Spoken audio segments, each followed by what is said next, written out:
Bonjour à tous les amis, on se retrouve pour le quintet de mercredi sur l'hippodrome de Paris-Vincennes. J'espère que tout le monde va bien et j'espère que vous avez passé des bonnes fêtes de fin d'année.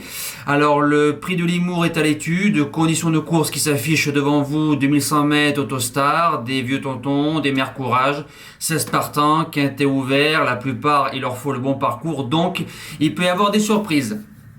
Alors mon gagnant, ce sera une gagnante, le numéro 3, Eva de Guérinière. Elle a gagné pour ses débuts grande piste sur ce parcours-là, en faisant 11 le kilomètre et 10,5 les 500, battant des chevaux comme Escapade, Dollar du Plein et ainsi que Erolina. Donc c'est des chevaux qui ont répété par la suite, c'est une ligne gagnante, c'est super. La fois suivante, quatrième petite piste quand on touche Ezimazza au repéré deuxième à 25 contre 1.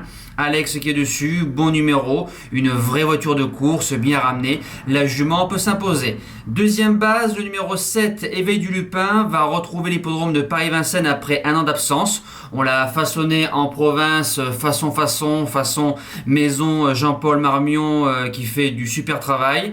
On l'a couru 2 fois off sur l'hippodrome de Mêlée-du-Maine et au Mans, il a refait le champ à chaque fois. Cette fois-ci sur Vincennes, faudra pas être trop loin parce que la ligne droite est très très courte. 4 sur 4 sur les parcours de vitesse avec un bon tracé, le cheval pour moi. Il joue le tiercé. Premier outsider, le numéro 13, Émeraude de B. Fille de l'excellent Repeat Love. Attention les allures avec cette jument-là. Dans un bon jour, Sage, c'est une cliente, même pour la victoire, sera mieux en deuxième ligne. Elle a fait une belle performance mi-décembre avec le numéro 12 à l'Autostar sur ce tracé-là en faisant 9,5 les 500. Elle a ensuite répété aux 25 mètres grande piste. Bien lunée, c'est une jument qui joue facilement sa place dans le multi.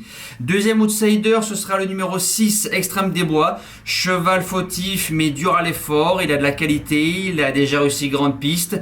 Christophe Haidt fait le déplacement avec son cheval, il vient de battre Chris Louis Sportsgain qui vient de s'imposer hier sur l'hippodrome de Toulouse si je dis pas de bêtises. Voilà, il lui suffirait de rester au trot du début jusqu'à la fin. Il est très bon sur les parcours de vitesse, j'y crois pour une place dans le quintet.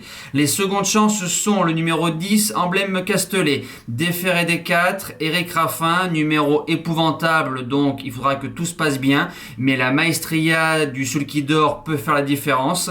C'est un cheval qui est très performant sur les parcours de vitesse et il faut se rappeler de sa belle 6e place dans le prix Triton, où on retrouve des chevaux comme Pharrell Seven ou Fogo Pico. C'est quand même un étage supérieur. S'il se sort de ce piège-là, pour moi, il sort pas du quintet.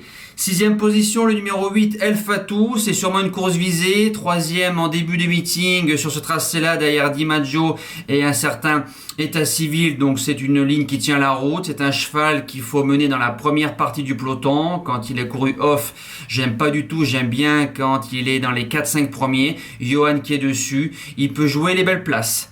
7e position, le numéro 1, Elixir de Crène, Déféré des 4 cette fois-ci, Motier qui est à la drive. C'est un cheval qui va devoir subir. Il a pris une belle 3e place dans le prix Juno sur ce tracé-là en 12,5. Il faudra que tout se passe bien pour jouer sa place dans l'argent. Et je termine avec ma surprise, le numéro 16, Dermonet. C'était très bien le 26 décembre sur ce tracé-là. Bon 5e d'un certain Divalo. Donc si on met Divalo en 2e ligne, je pense qu'il a une belle chance à défendre. Il faudra que tout se passe bien avec ce numéro-là, mais une 5e place, il peut la prendre à l'issue d'un bon parcours. Et je termine avec mon cheval en cas de non partant, le numéro 2, Éclat des Noix. Alors il a été retiré de la course la dernière fois par Jean-Michel Bazir, on en a beaucoup parlé. Bon 2e auparavant d'un certain El Presidente. Voilà, maintenant je sais pas trop quoi en penser au vu de sa dernière course. Détomain qui est dessus, c'est le plus riche. Dans un champ réduit, je pense qu'on peut le mettre. Voilà, nous on se dit à demain pour un tout nouveau quintet sur l'hippodrome de Paris-Vincennes. Passez encore une excellente semaine et meilleurs vœux une fois de plus pour l'année 2022. Ciao!